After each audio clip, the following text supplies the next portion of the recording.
Well, Chuck and I met a long time ago. We were both very, very young. Actually, if you had the opportunity to ask him that very question today, he would say, I remembered her from kindergarten. My name is Deanna Trethewey, and my husband Lauren and I met in Flagstaff, Arizona. I first noticed him when we were in 5th grade. A lot of the kids that I hung out with, they all played baseball, and he was one of the baseball players, and he was on a team with one of my girlfriends. And at that point, I kind of thought, he's kind of cute. And we had a dance, and that's where he and I met. At one point, he finally decided to pop the question, and it wasn't an easy yes, because he'd say, if I were to ask you to marry me, would you? And I wouldn't give him a straight answer. So we dated a little longer until he could ask me straight on, and I said yes.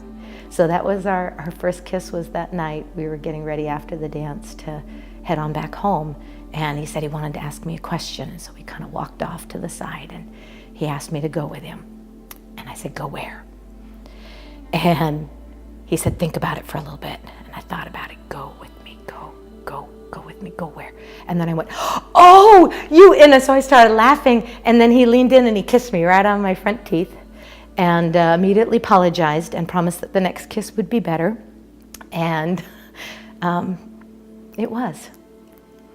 Lauren got sick in July, actually July 9th of 2013 is when we went to the doctor and found out that he had pancreatic cancer.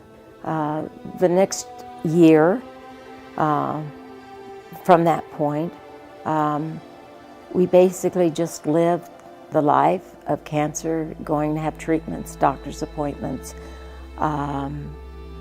spending as much time together as we could. Chuck was employed at the Crossing for over 7 years.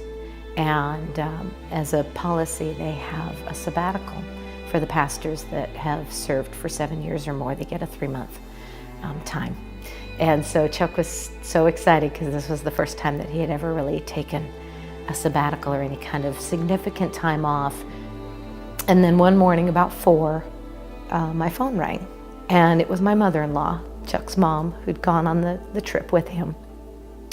And she was upset, and something had happened, and she was trying to explain everything in every detail of what had happened, and that he was having problems breathing that morning, and that they were at the Wailing Wall. And there's a point where you have to split up, that the men go to one section and the women go to another, and so they had split apart.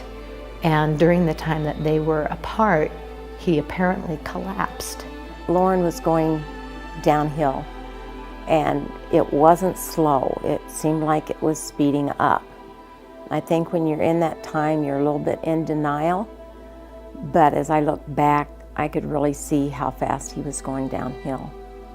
And so she's going into a lot more detail at that moment as I'm getting more and more anxious as she's talking, and I finally had to interrupt her. I'm like, Mom, is he alive? Did he make it? And she said no. And in that one moment, it was like my whole world just came crashing down. So when the days were numbered and we were coming to the end,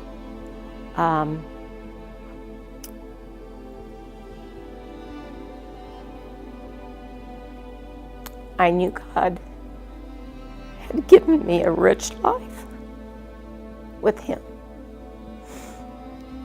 Can't imagine, couldn't imagine not having him. We were married for 46 years. He died 9 days after our 46th anniversary.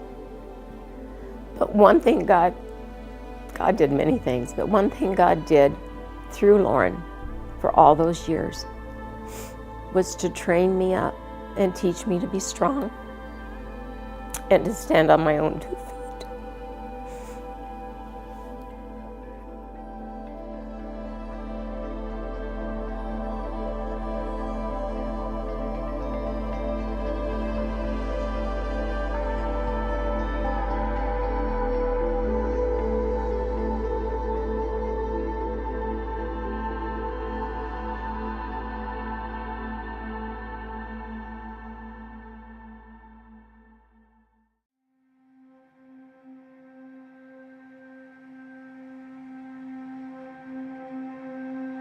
Recently I heard a message and it talked about wandering in the desert.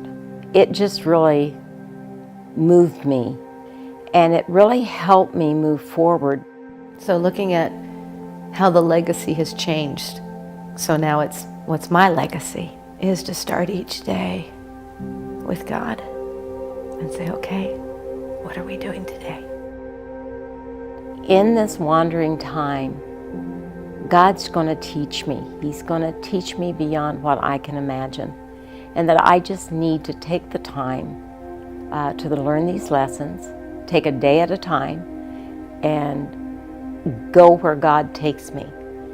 What are you going to accomplish through me? Who are you going to touch?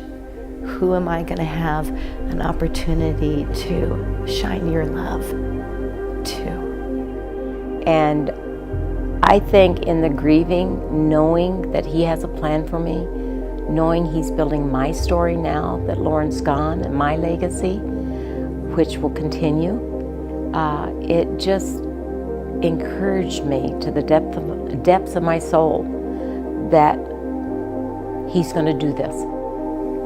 My legacy and my plan is to just hold His hand.